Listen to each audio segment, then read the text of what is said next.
Okay, sorry, Martha, got interrupted there. So yeah, I would just continue to work on that. The other option is you could do something totally different where you try to kind of create something similar to this on a background with a lot of white space. But I think in lieu of wanting to recreate something from scratch, just continue to work on placement a little bit of these elements and making it so this isn't so transparent. Okay, thanks, Martha. Let's see. I think we just have Stephanie. Yep, here you are, Stephanie. Okay, Rhapsody School of Music. Here's the original ad. Okay, and then new ad.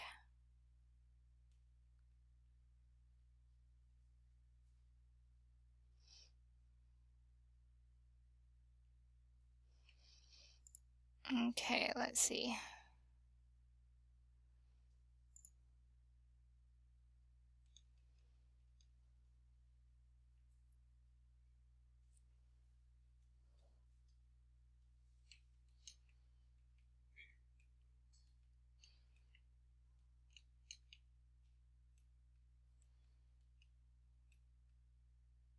Okay, I'm just reading everything here on the page.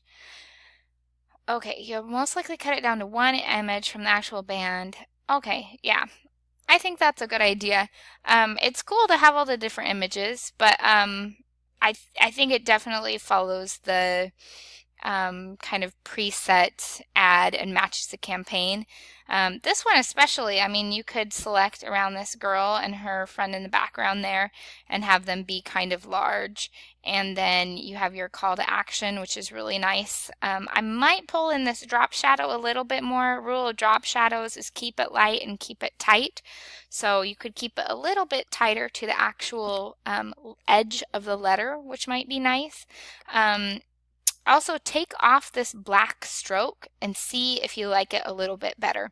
As a general rule, you want to remove strokes from things because that's something that a lot of advertisements did maybe 15 years ago. And so it can date your ad somewhat quickly. So take it off, see if you like it better. If you'd like it with it, that's okay. Just make sure you make a comparison. And then I would be sure to have some, so you have this center aligned to match. I would probably align get in the band with the edges of the R and the edges of the Y. So it looks like it's kind of justified underneath. And so it looks like this is a group together. And then if you're going to pull out one of these images, this is a cool image too. You could make this image really big across the bottom. So you have some options. I think the main elements in this one is you kind of have a really interesting call to action here, a good amount of white space, a really large logo, and an image. Okay, so play around with that. You might even want to make your logo even larger. And with the image, with having a larger logo, it may make more sense to make it portrait instead of landscape. So play around with the idea of that as well. It might free you up to have more white space if you have a portrait shape, because then most of these images are horizontal right now, and so they could kind of exist on the bottom, and then that'll free you up to have a bunch of white space on the top. Okay. So yeah, I would just keep on working in that direction. I think once you select which ad or which image you're going to use, then you'll be able to hone it in and get the ad more close to being finalized. Okay? So you have a lot of options right now. If you need to, feel free to email me your second draft. I can take a look at it then and let you know if there are any other further recommendations I would make. Okay? Thanks, Stephanie. All right, and CJ, I think you are the last one. Okay, this is the original ad. Turning where is prohibited.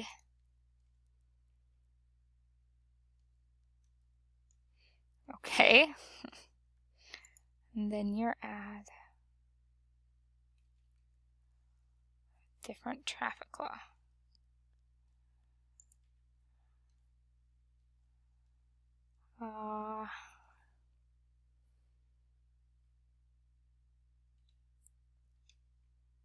Okay. I was just seeing if you have one uploaded without your slides. I really love your slides, by the way. They look awesome. Just make sure this one, see how it has some white space down here, green space technically, and then, oh yeah, it was just cut off. I wanted to make sure I had the same. I would move these letters away from the edge of the page though. See how they're too close? Usually you need at least one letter. Okay, but besides that, your slides are looking awesome. Okay, following too closely can endanger people's lives. Very cool. I like it a lot. I'm assuming, oh yeah, I can kind of tell. Okay, so keep on working on making this gray space look a little bit more like the original. Maybe duplicate like these black lines, like get the clone stamp and select from here to here and use that instead of the green line, okay?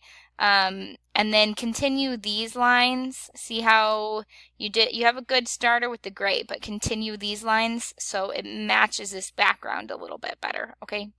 And these lines, actually this line, it makes sense for it to stop there because that's where he's stopping.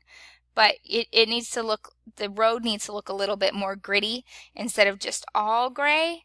And so I would continue to work on that. Everything else is looking good. Following too closely can endanger people's lives. I can tell that you painted over that too. And so blend this in a little bit better. Okay, try to make it a little bit darker, darker, darker, and then lighter here.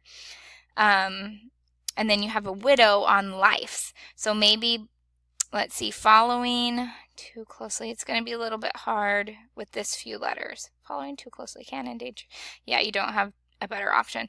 I would maybe bump down people's because endanger is a long word. So consider that, or maybe leave following on its own line. Since lives is small, it draws more attention to it. Also, people's, make sure you have your apostrophe in there. I don't think I see one. So yeah, mainly continue to make the road and the background look a little bit more like the original. This part looks awesome, super fun.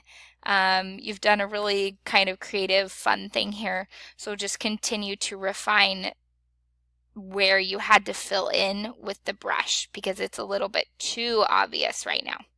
Okay, so that's pretty much it, CJ, and I think I critiqued everyone now. All right, so good luck everyone on your final projects. I am really looking forward to seeing them. Bye!